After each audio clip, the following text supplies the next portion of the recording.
we go to Court Clapping. And Court, we were talking about each of us has a slight hearing loss in one of our ears, so protect your hearing, folks. I know all too well, Kelly. It's very important, especially if you're going to be close to those fireworks.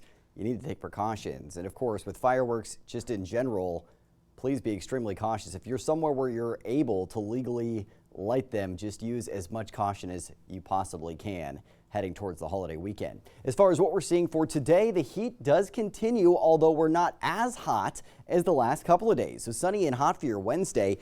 Warm and sunny late week, so temperatures are starting to really slide down to around average or slightly below average by Friday, and then a more substantial drop in temperatures, some cloud cover, even a chance for a little wet weather on the way heading through your holiday weekend. So a very good change of pace and a welcome one on the way in your forecast. As far as what we're seeing as you're getting ready to head out the door this morning, temperatures are in the 60s in the valley, 50s to 60s in the foothills, and we have temperatures in the 40s for most mountain areas early on today. Several of the weather stations actually went down last night. That's why you're seeing several of them without any data this morning.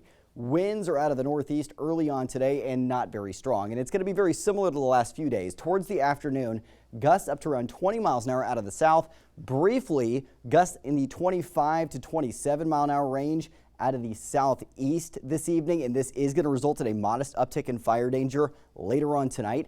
Light winds tomorrow morning and then breezy south winds kicking back up in the afternoon, and we'll see another day of the same heading in for your Friday. Light winds for the morning and then getting a little stronger towards the afternoon hours, but nonetheless, these are south winds, and that's carrying a more saturated air mass up as that pulls that marine air up through the delta and leaves us with cooling influence across our region. So some very positive news there. Satellite and radar showing you clear skies overhead. You're going to want those sunglasses on your way out the door. High pressure that brought the heat over the last several days is continuing to track further to our east. Today we still have that area of low pressure to our north heading through the Pacific Northwest, and that is driving that onshore flow, those south winds across our region.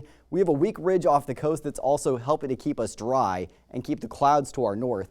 But following that, we have a more substantial wet system that's going to be tracking towards the west coast later this week. So you can see that ridge of high pressure taking the heat to the east, low pressure to our north having a modest influence of keeping our high temperatures in check today, leaving us a little cooler tomorrow. And then by Friday, we start to see a more substantial change of pace as low pressure really drops down towards our region, heading into your weekend, leaving us with a substantial drop in temperatures from Saturday into Sunday and the chance for some showers closest to the coast and the Oregon border for the latter half of your weekend. And on Monday for the 4th of July, skies clearing out, but temperatures staying fairly cool as those areas of low pressure continue to track just to our north. Now for today, highs mostly in the low to mid 90s for the northern mountains.